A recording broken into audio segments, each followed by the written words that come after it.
பறவை சவுண்டை பாருங்க. என்னடா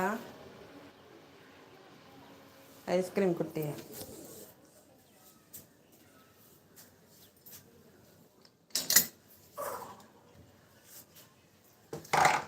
கருப்பாம்பூச்சியை பிடிச்சிட்டு வந்தது யாரு?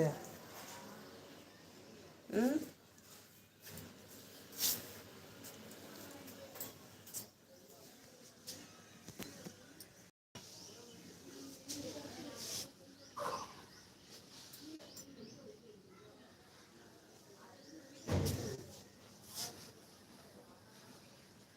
குட்டி பூனை வந்ததுலேருந்து வெளியவே வர முடியலப்பா. அது கூடவே நேரம் சரியாக இருக்கு. வேலை முடிக்க, அதை பார்க்க, அதுக்கு பணிவிடைகள் செய்ய. என்னடி ஒளிஞ்சுக்கிட்டேன்?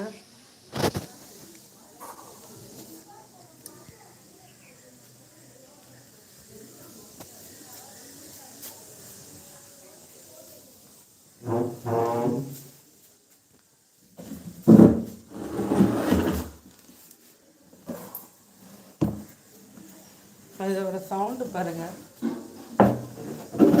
புறா தானே இப்படி கூட கூடன்னு சவுண்டு இருக்கும். இதுக்கு பார்ப்போமா? எனக்கே இதுக்கு பயமாக தான் இருக்கும்.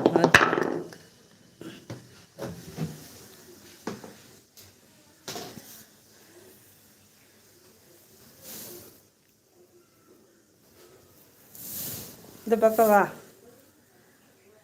ஏய், கொட்டி வச்சிருக்க தண்ணி குடிச்சியா? ம்,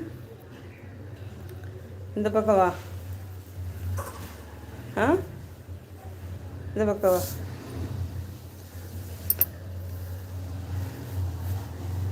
வீட்டு ஓடியா? இந்த பக்கம் வா. கொஞ்சம் ஈரத்தில் நிற்காதீங்க, வா. சவுண்டு கொடுக்குறத பாரு. தக்காளியெல்லாம் சாப்பிடாது போல். ம், அரிசி சாப்பிட்டியா? ஆ,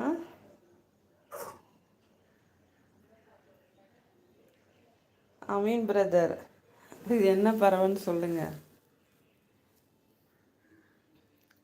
மேலே கருப்பு கலராக இருக்குது, உடம்பெல்லாம் செங்கலரில் இருக்கு பாருங்க.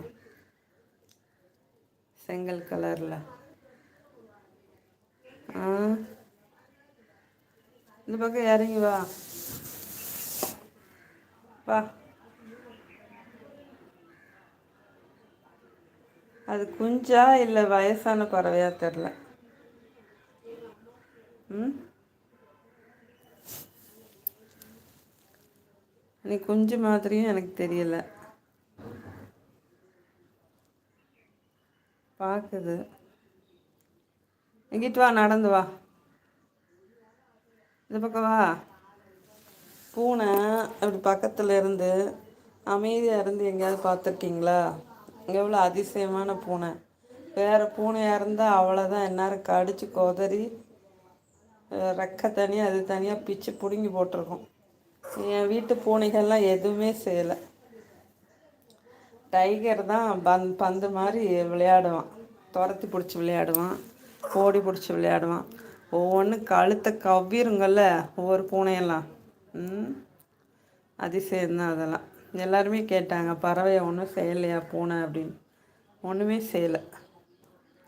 அம்மா வந்து பத்திரப்படுத்தி வச்சுருக்காங்க அப்படின்னு அதுகளும் பாதுகாப்பாக தான் இருக்காங்க. பாதுகாப்பு கொடுக்குறாங்க, அப்பப்போ வந்து பார்த்துக்குறாங்க. அவன் டைகர் தான். இது கீழே விழுந்த அன்னைக்கு விளையாடினான். அதை பிடிச்சி ஓடி பிடிச்சி பார்த்தோன்னே விளையாட தான் செஞ்சான். கடிக்கலை, பிக்கலை, எதுவும் செய்யலை. இதை பாருங்கள், இது பக்கத்தில் தான் நிற்கிது. ஏதாவது பண்ணுதா பாருங்களேன். எனக்கே ஆச்சரியந்தான்.